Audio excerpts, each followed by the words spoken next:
Life has carried on since the first cell uninterrupted.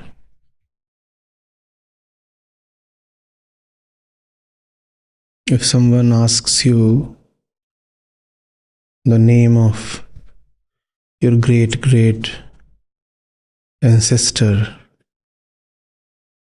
it is actually just the first cell that developed in some muddy water body.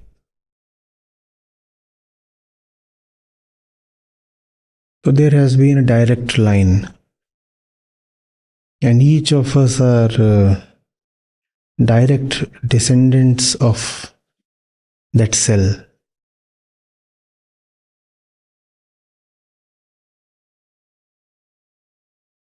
That tells us that bodies keep falling, but there is something that continues without interruption.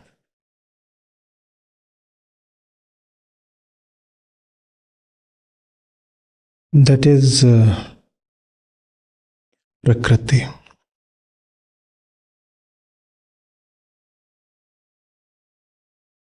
What we call as human beings are just specific shapes, forms that come and go, yet there is something that continues.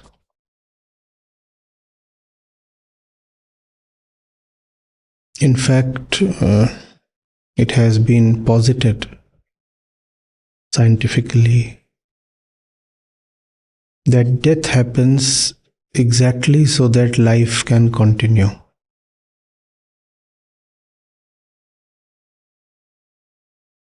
Death happens so that the ones who have been hanging around since too long, they make way for something new, something fresh.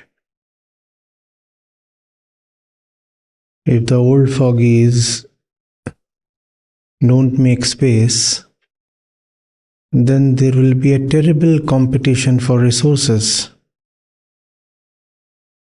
And in this competition, the oldies will necessarily win precisely because they have been around for too long. They know the rules of the game and the tricks of the trade much better than a newborn or a young one does. The only way the young one can have a reasonable claim to resources is if the old ones first of all get weak and sick so that they can't compete. Ultimately, they must fall off so that the resources become available to the next generation. In this way, the disappearance of the old one is actually necessary for the continuity of life. Life continues.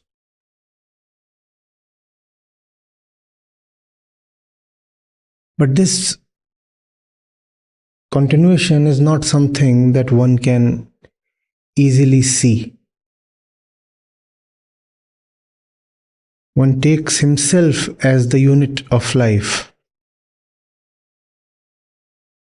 In fact, one takes himself as life itself. Therefore, one believes in life not as a continuity, but in life as discrete units. So death appears like the end of life, not the game of life. And when death appears like the end of life, then there is a lot of suffering. And that suffering is continuous. Well, physically, a death might not be happening every moment. People might not be dropping down every moment. But there is other stuff that is falling apart and disappearing and crumbling every moment. And if that falling apart or crumbling down is not taken as continuation of the game, then there is suffering. One feels something has been lost. One feels there has been a death.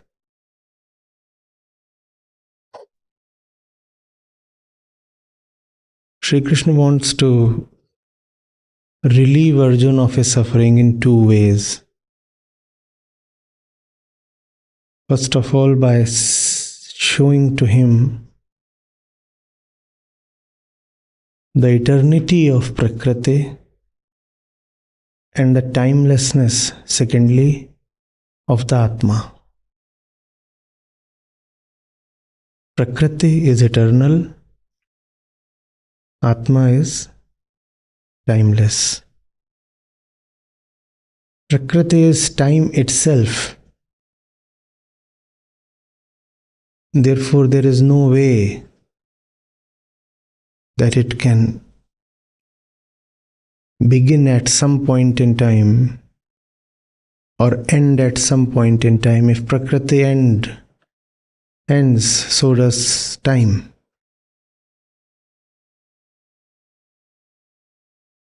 Prakriti is eternal. Atma is timeless. Whether you take Prakriti or Atma, one thing is certain. There is nothing called a beginning or an end in time. And it is this misconception that accounts for a lot of our suffering. One arose at a moment, one went away at a moment.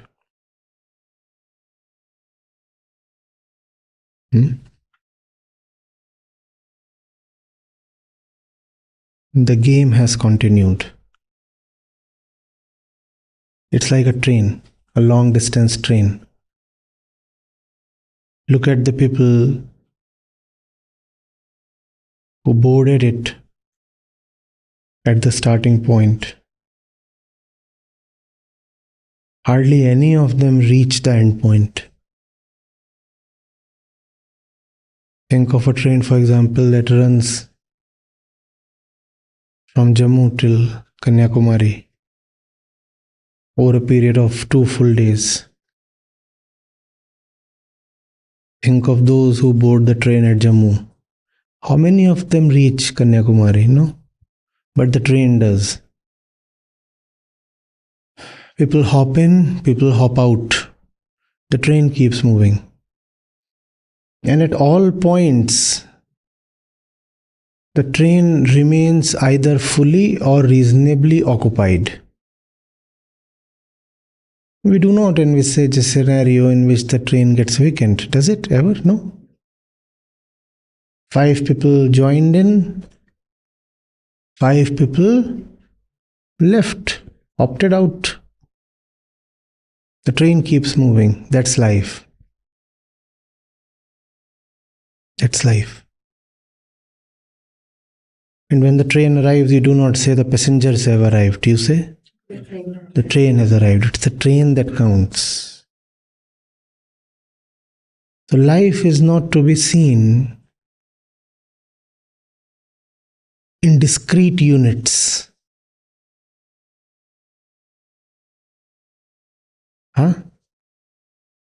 If you are unattached to the train, you will say the train has arrived.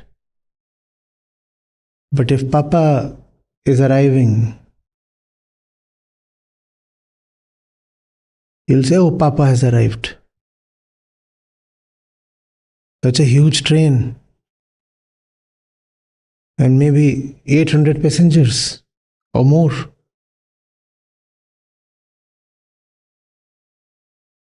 And the train arrives. And what do you say? Papa has arrived. You're not concerned with the rest of the material. That's attachment. That's when you fail to see the complete picture.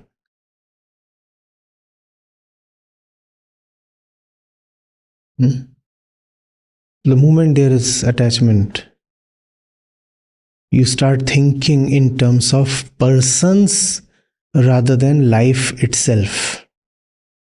You start thinking of persons rather than Prakriti.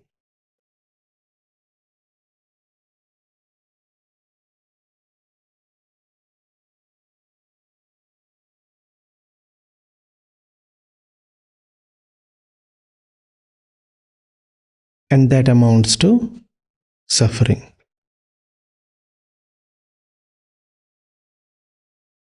It's not at all difficult to see that the train has arrived, right? Or is it? But attachment does not allow you to see the simple and obvious fact, the huge fact of the train. You miss the train because your eyes are looking for Papa. You have missed the train, and the train is huge. Similarly, the facts of life are obvious, but we miss them because we are attached to particulars. We are attached to small, little, petty things. So we miss the composite picture. You getting it?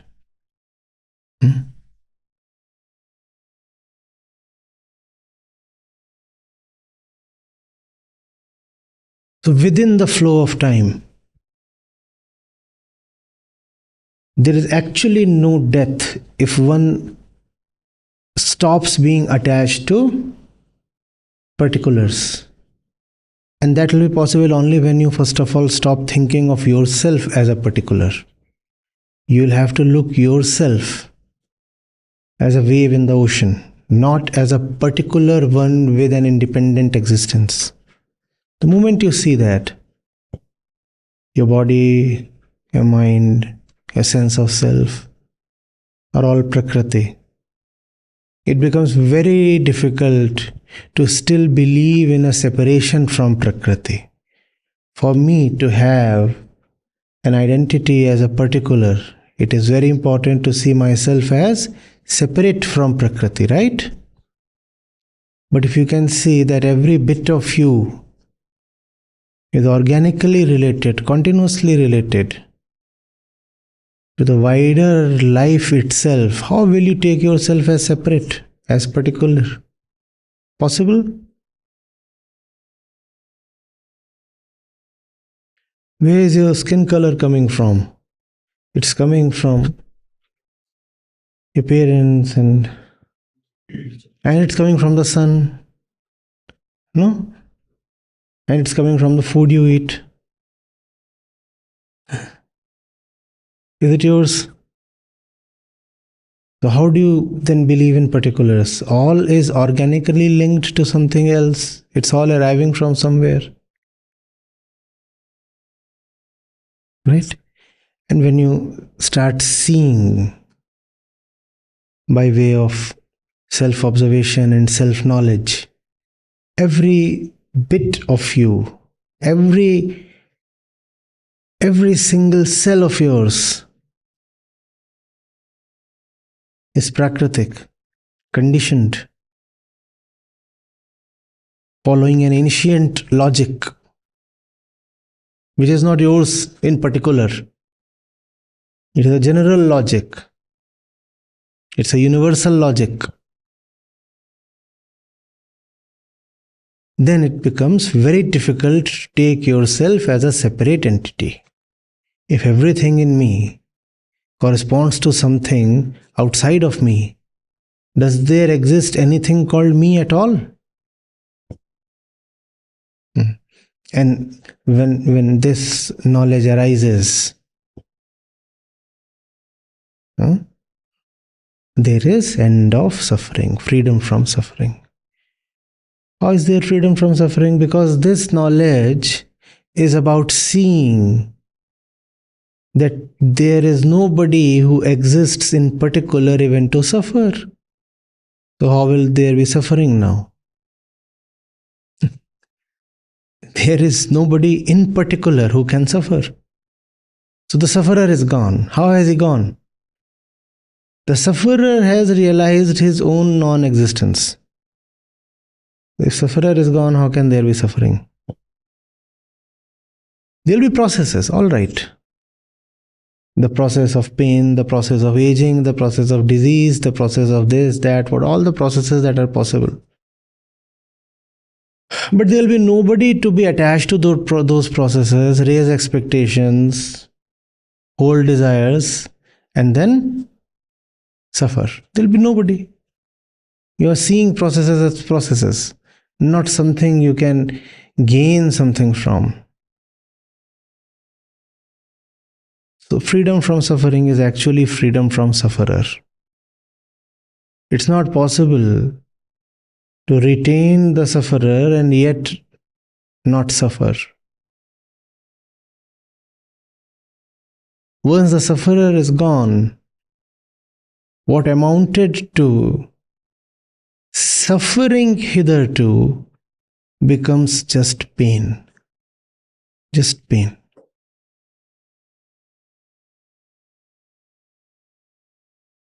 Pain translated into suffering in the presence of sufferer.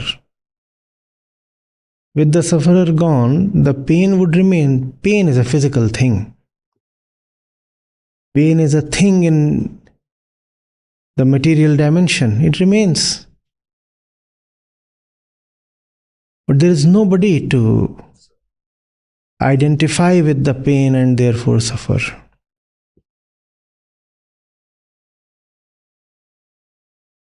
You getting it?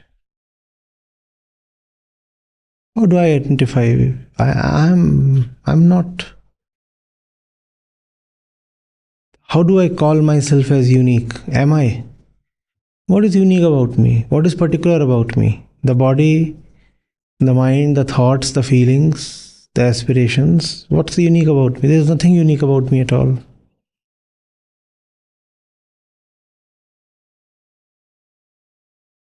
Change my food, my thoughts change. Change my clothes, my thoughts change. Go take a bath, thoughts change. Am I? Am I? No, I'm not. If just standing in the shower can change my disposition, then surely I am not. I look at something, I smell something, thoughts change. Am I? Then who's there to die? Who's there to die? Who's there to die? So on one hand there is life, and life in its totality, which in the absence of knowledge is seen in a fragmented way, and then there is the realization that there is just life and I am not. This is the second thing that does not die, because this realization is independent of all corporeal elements. You are looking at the body, so this realization is not bodily. This does not die. This realization is also what has been called as the true self, Atma, Bodho Aham. Who am I? The one who realizes. This realization is not thought. The thought does not remain. Thought depends on the brain. You smash the brain, thought is gone. What is this realization then? It has to be a cessation. Because what has ceased cannot be seized anymore. Thought is activity, right? Neural activity here. Without that neural activity, there can be no thought. It has become basic science now to connect stuff to your brain, electrodes and all, and just see on a screen how different areas light up on different kinds of thoughts and emotions.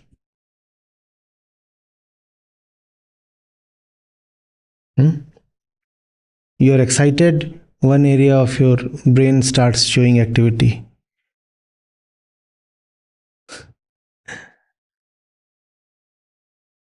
You're depressed, some other area starts showing up. Yeah? You're angry, some other part lights up. So all that is activity. If realization too is activity, then realization is dependent on, and then realization can be seen on. They have tried that for long. They wanted to know which part of the brain is responsible for Buddhahood. Because they believe in the material so deeply. They said, whatever this thing called realization or enlightenment or Buddhahood is, it must be residing somewhere in the brain. So they actually went for something called the neuroscience of enlightenment. That what happens in the brain when you get enlightened. Obviously, they could make no progress with that. But if you read up on that, it's quite interesting. I think they are still continuing with this. The information I might be having is around at least a decade old, so it might be dated. Find people who are so-called enlightened, and then they put electrodes on his head. Right. Try to make it. So when I used to be an avid reader till around a decade back, this I found initially fascinating. And then I read up more and found it quite stupid and dropped this area. So I don't really know what has happened over the last 1 decade and what is the latest. But you must read up.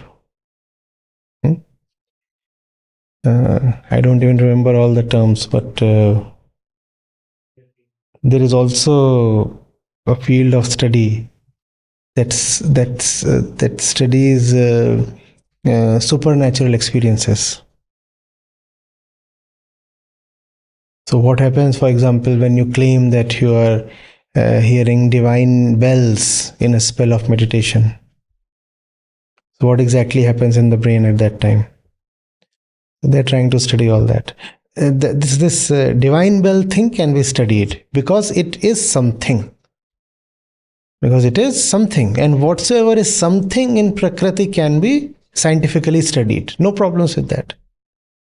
Realization is not something, it is a cessation of something. Something exists, you can study it. How can you study the non-existence of something?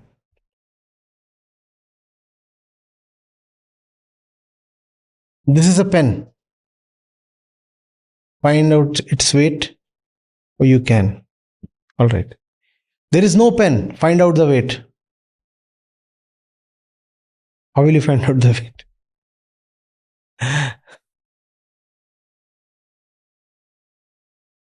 Can you? There is something on his eyes. Find out the power of the lens. You can. Find out the power of her lens. Can you? Why? So your lenses are working. This much you can clearly see. Huh? Do you get this? When the thing is gone, how can you suffer for its disappearance anymore? It has been seen as anyway non-existent.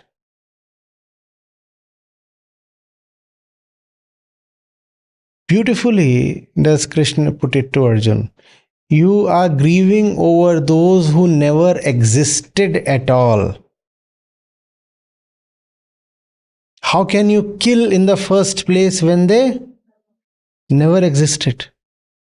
You are trying to take credit for their death. Such a huge ego you have. As a super warrior, as the mighty archer. I killed them. So you cannot kill them. You cannot kill them because they don't exist. No problem. And what exists cannot be killed.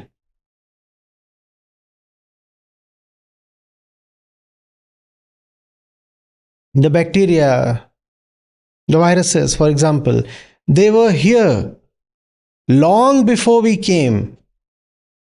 And after World War III, or after the climate catastrophe, the sixth mass extinction, when human beings will be all gone,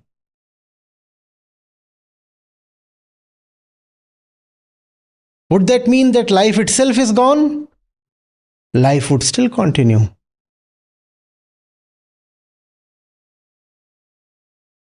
You cannot kill life, Arjun. And the ones you are killing are just waves in the ocean. Why do you hold yourself accountable and responsible for that? Something as silly as that. And mind you, you have no power to kill life itself. Even if you wipe out that entire army in front of you, still life would continue. Things roll on. What are you grieving for? Just that you take yourself as too important. So you take others too as important. So you think there would be a mighty dent. If you are gone.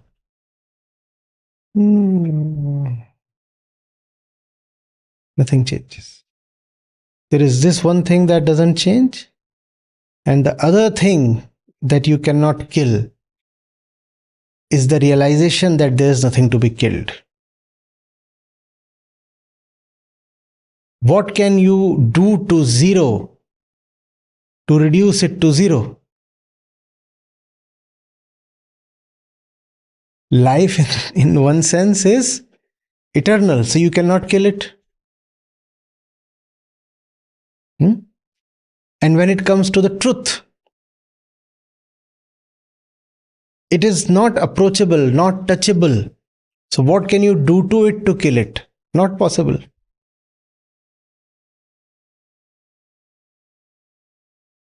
So you are needlessly grieving. Your grief is born out of your ignorance. Once you start seeing the nature of things, it becomes more and more difficult to grieve over anything. How does one live then? Why does one live? What to live for? There's nothing in the conventional sense that one then lives for.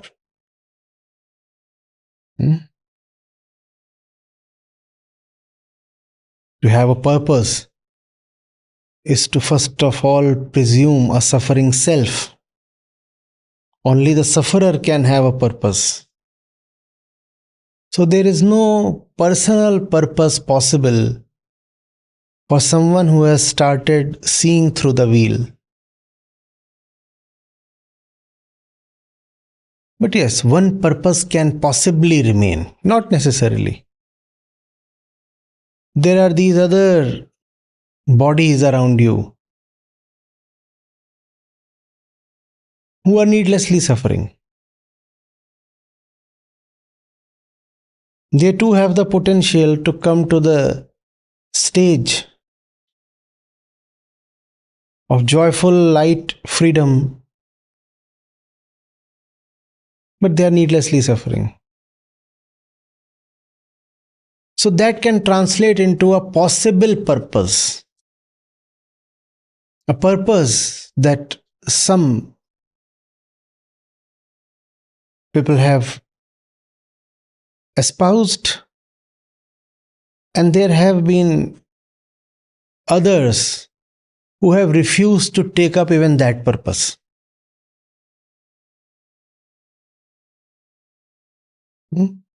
Krishna here is in a role in a particular avatar in which he says, yes, an impersonal purpose is what I choose to have. Why does he do that? No reason. No reason. Just like suffering, reason is a word applicable only to those who still are carrying a personal ego, the sufferer. So if you ask, why doesn't Krishna just see all this as a mirage, as a bubble, and simply let the game continue as it would? Why can't he just say, Arjun, let me turn the chariot towards the forest and leave the fools to quarrel among themselves? Let the two of us go and have fun in the forest. He could have done that.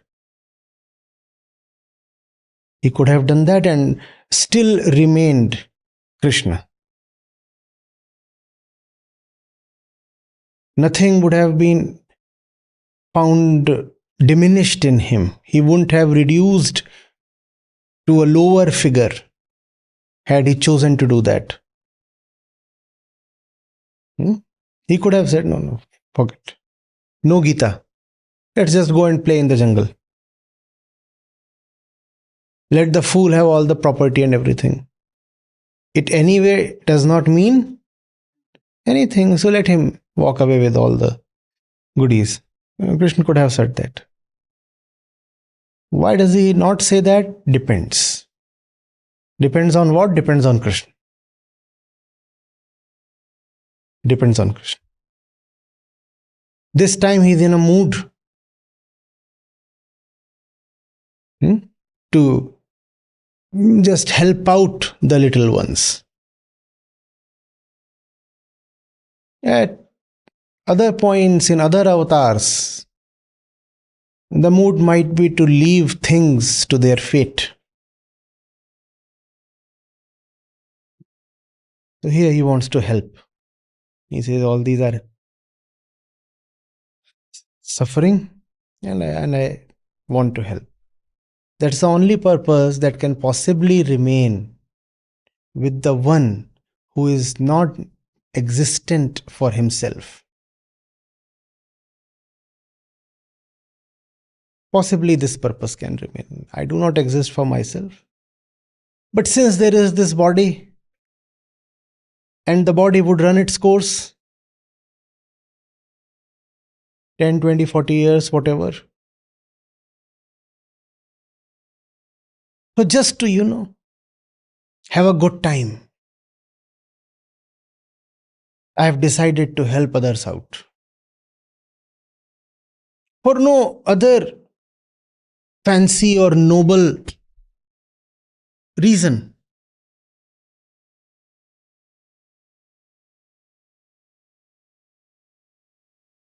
No divine purpose. Just as a good pastime. Because you see, just as I am not going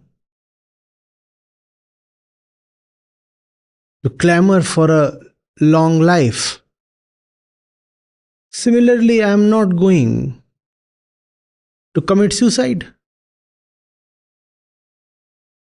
The body is there and the body will keep rolling as long as it has to. Which means that I am probably going to have some years. What to do with those years? Earn money, do this, do that. Now the problem is, for whom? I am not. So earn money for whom? Something has to be done with this time. Just as, to avoid boredom. Why does Krishna instruct Arjuna in the Gita? To avoid boredom? No other reason, really. Krishna would have remained Krishna. He could have continued to sit as the charioteer and swat the flies. He would still have remained Krishna. Nothing would have changed within him.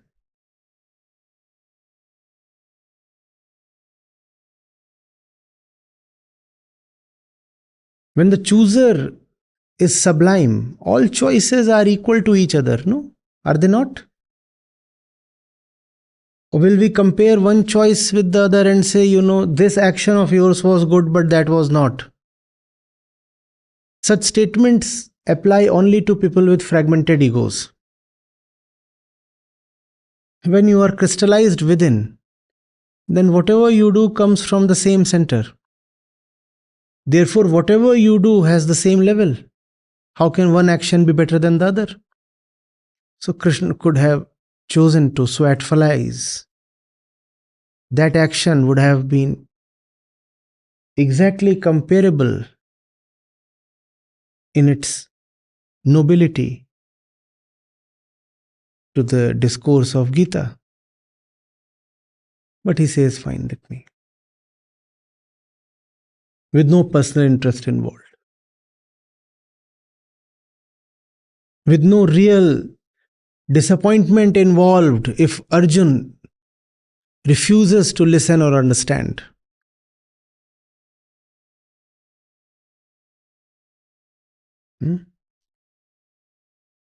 So Krishna is giving it everything that he has without having any stake in what happens as a result of his efforts. Pitiable position. Most beautiful position. Pitiable because he is giving everything in spite of having no stake in the game. As they say, no skin in the game. From the worldly perspective, this is so pitiable. You are putting in so much, investing so much, whereas you can get nothing because there is nobody to receive anything. So the worldly man will say, oh, pathetic. A pathetic state. He is investing so much when possibly he can get no returns from it. No benefit can accrue to Krishna from the Gita. Do you see that? The Gita can at most help Arjun. And after Arjun, millions like us, billions like us. But can the Gita help Krishna? No. Krishna has no stakes. Yet he is putting in everything.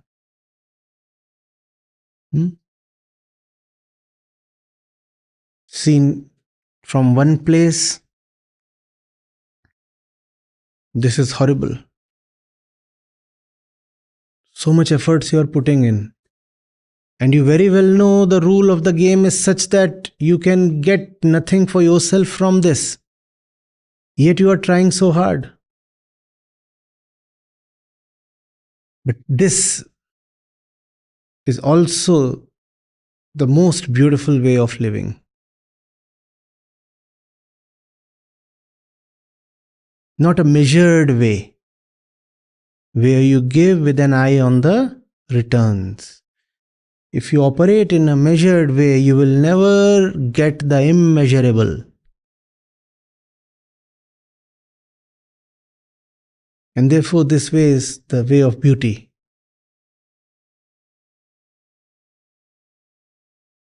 You fling yourself 100% into the action. When it has been ascertained in advance that no personal benefit can accrue to it from any of it, accrue to you from any of it.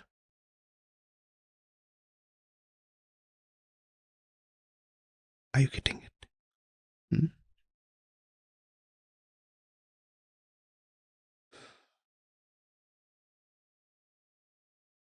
The Gita touches upon the core anxiety of human beings. And that's why it has been such an important document.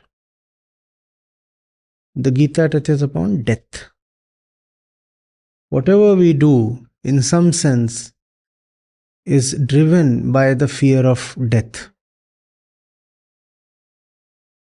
The ego center can also be called as the fear center. And there is no fear that is not rooted in death.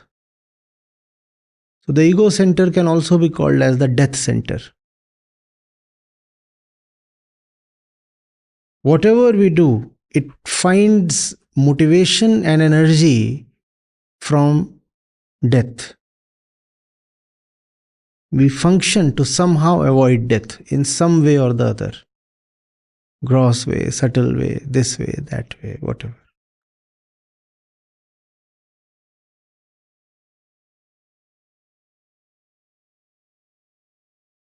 You'll be amazed to know how much is being invested in prolonging the maximum lifespan of human beings. Not the average life expectancy that has already probably come close to the point of saturation. From antiquity till around 100, 150 years back, the average lifespan of human beings hovered around the 30 years mark. And then boom, with advances in medical technology, certain areas of the world have already exceeded 80. Others are approaching 80. We are close to saturation. So now we are trying to figure out how to increase the denominator itself, which is the maximum number possible that can be attained if you are not crushed under a truck.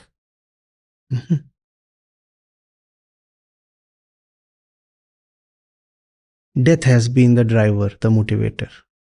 And that's why Gita is so important.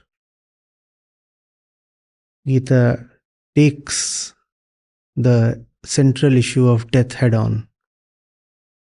What is death? To whom does death occur? It's a beautiful thing to explore. We don't even know for sure the precise moment of death. We have not been able to come to a sharp definition. You can never precisely tell whether a person is dead. I read of a curious case.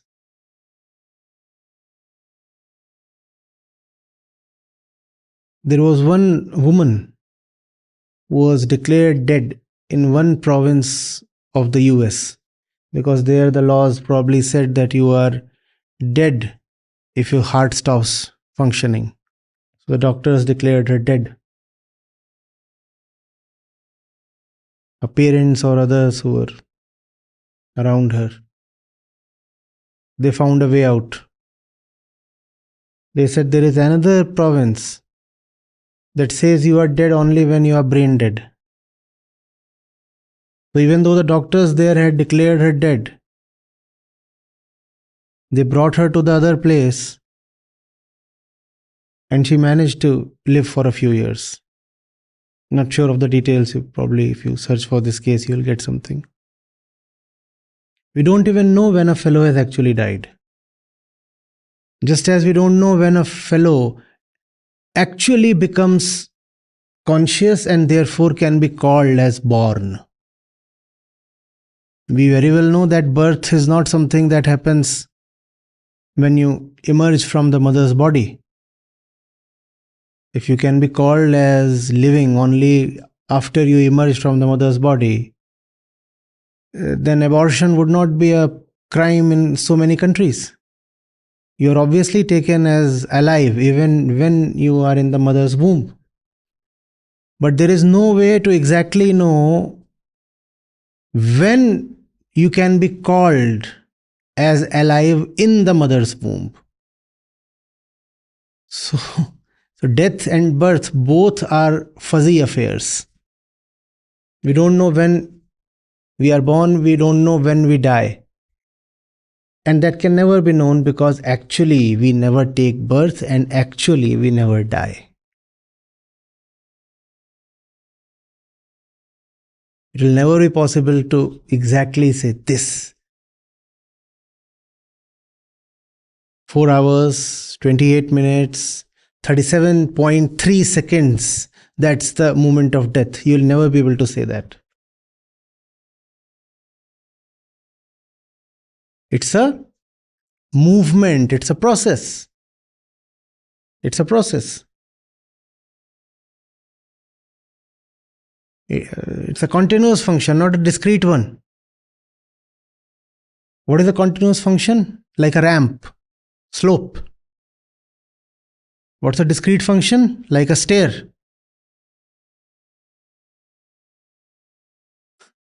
Life and death are related in a continuity. You're never fully dead and you're never fully alive. Which means life and death are actually one. It's a matter of ignorance to think of someone as alive and think of the other as dead. It's just an apparent change in state.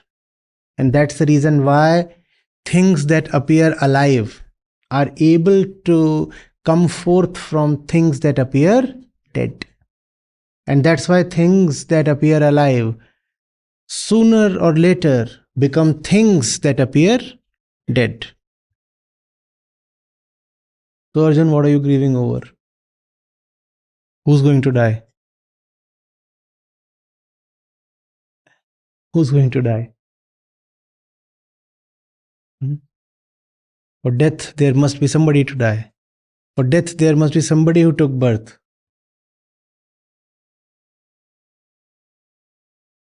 The one who is alive is not going to die.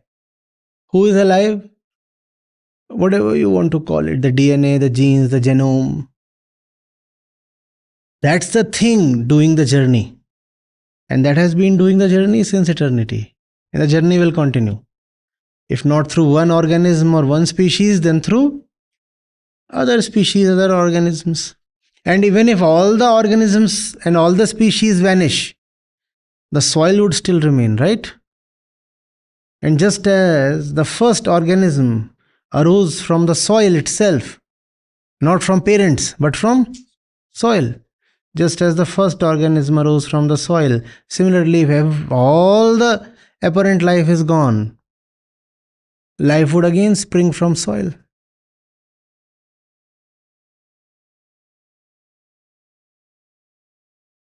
We have seen 5 mass extinctions till now, have we not? Life returns. And we are only talking of our tiny planet. There is just no reason to assume that in this almost infinitely vast universe, there won't be other places where sentience of some kind would be existing. Life keeps returning. Arjun, what are you wailing over?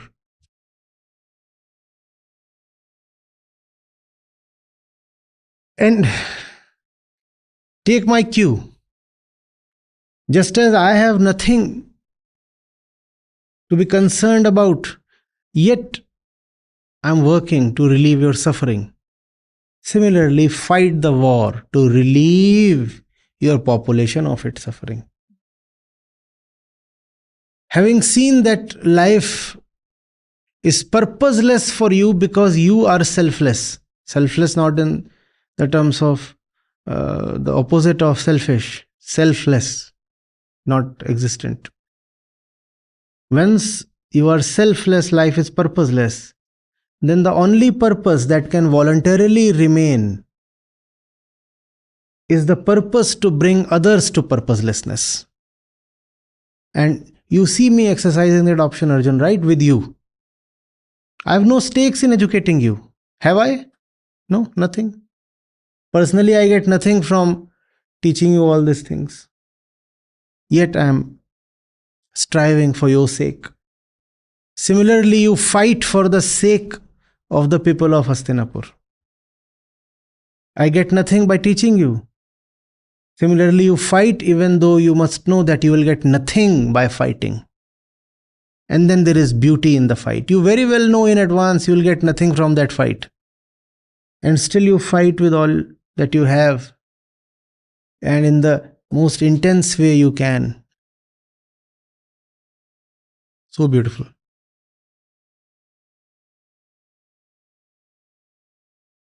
Are you getting it? Think of it. What is death? You are gone.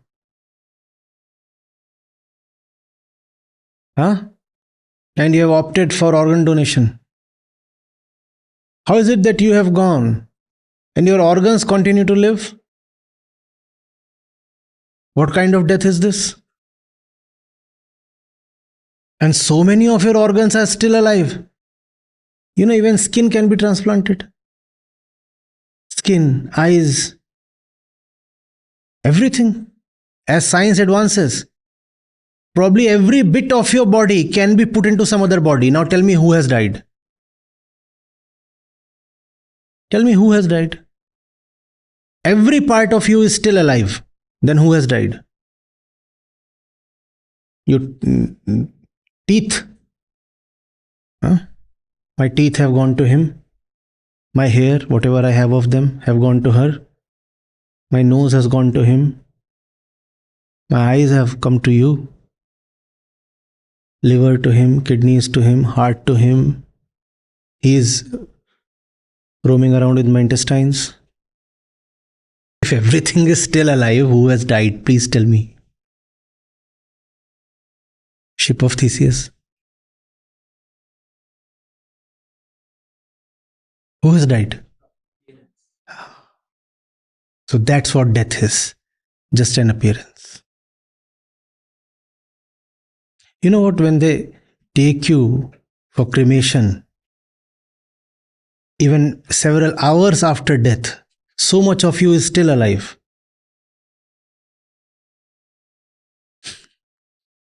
It's actually some kind of wastage just putting that body to ashes. Because a lot of you is potentially still usable.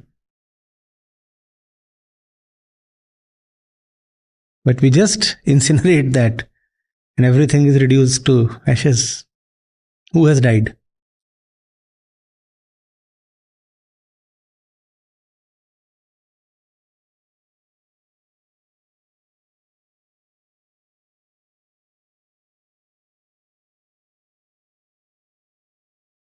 Sandeep is now 100% sure. The way he is looking at me. Nobody in that sense ever dies because there is nobody. There is no particular one. How can then any particular one die? Sandeep, your nose has been the nose of 40,500 other creatures before you. You know what? This is a thing that others have been wearing for long. And from them it has come to you, and now you have put it on.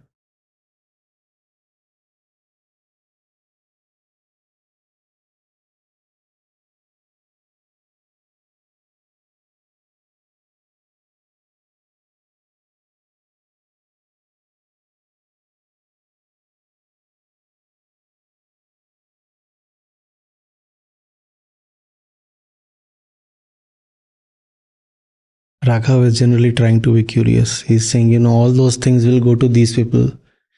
He will get the teeth, she will get the hair. Okay, you will get what you desperately lack. My brain belongs to him.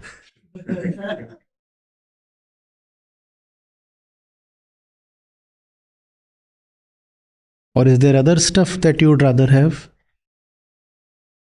But not quite mentionable? So it's a beautiful discourse in evolution. It has survived time. It has survived the march of science because it is absolutely scientific. Else, the march of science would have trampled over the Gita. Just as so many other beliefs and documents and scriptures have been reduced to obscurity by the advancement of science and technology, Gita too would have been thrown into oblivion. No, it has managed to not just survive but thrive. Why? Because what is being said here is not some religious injunction. It is the core of science, all science. This is eugenics, this is genetics. Okay, figure out what is gerontology.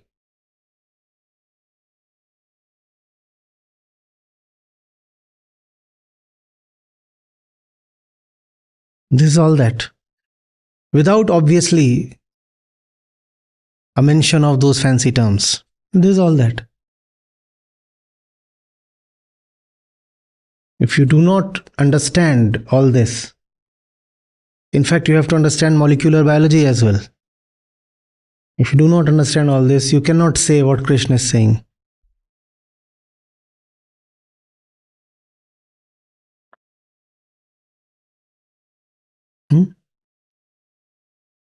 And the beautiful part is that all this knowledge has come to him not through a research lab, but just through observation of life. That's the power of observation.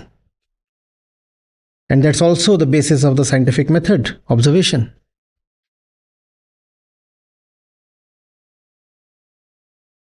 Observation can yield to you tremendous insights, sometimes even without the use of cutting-edge equipment.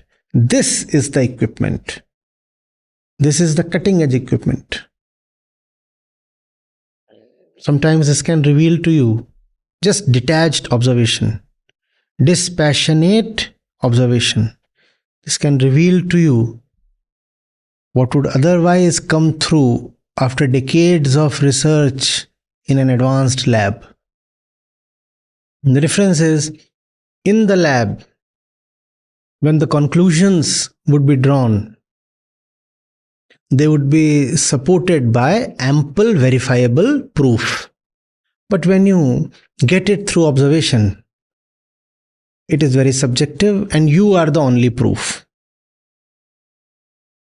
So there is a risk, huge risk. Nevertheless, in spite of the risk, it is possible to come to those observations, those conclusions, insights. Another insight about death. Is it possible for a single human being to exist? Just one? Impossible. How easy is it for just two human beings to exist?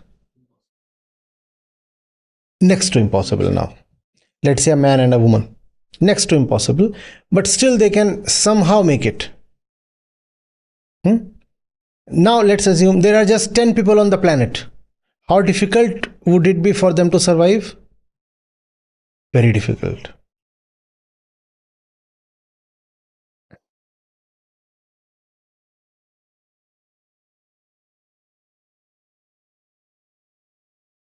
Similarly, it is difficult for a single cell to survive.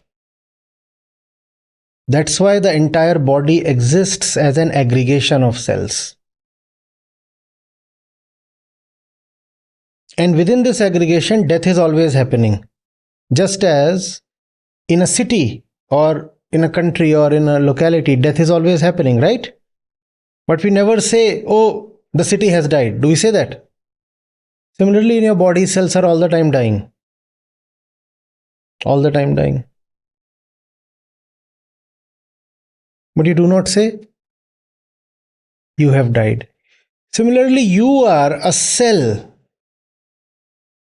in the wider organism, in the body of the wider organism called Prakriti. If you die, has anybody died? You just brush your hair. At least 100 cells, if not more, die. Nobody has died. Will you say you have died? Similarly, you are just one cell in the bigger body of Prakriti. When you die, nobody has died.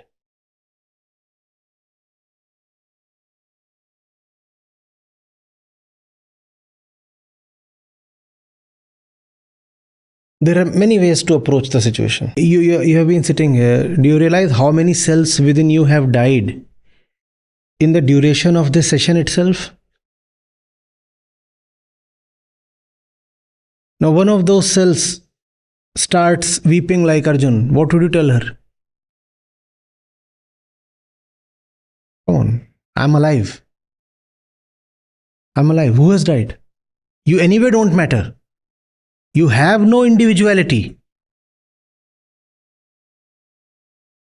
Does a cell have individuality? No. But the cell might get deluded and start thinking that it has individuality, and then the cell would suffer.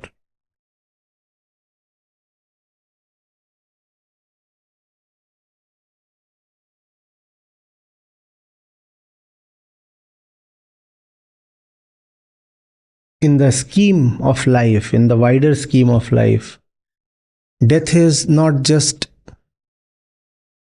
inevitable, but actually necessary.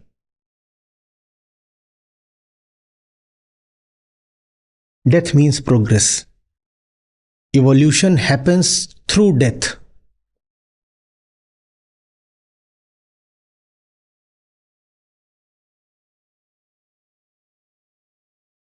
It's a great disease if your old cells refuse to die, you know. You'll be finished off.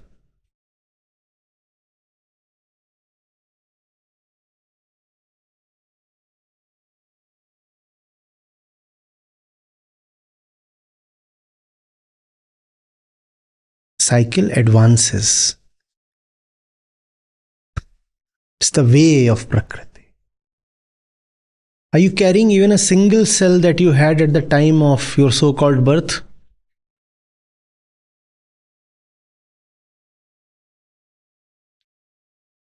Next to none. Then who are you? The one who took birth is no more there. Who are you?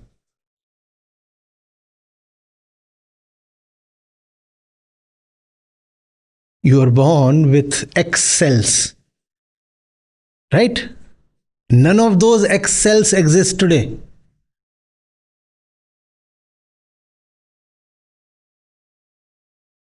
Two things. One, who is alive? Because the one who was born is already long gone.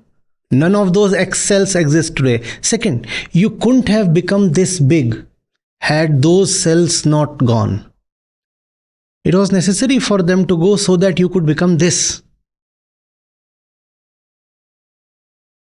Had those cells remained, the ones that you were born with as a baby, you wouldn't have reached this position. They had to go so that you could become this. That is one thing. Secondly, if all those cells are gone, who are you? And the cells that you are having today, Just a few weeks from today, most of them will be gone. A few months from today, maybe 95% of them will be gone. And a few years from today, probably all of them will be gone. So who are you?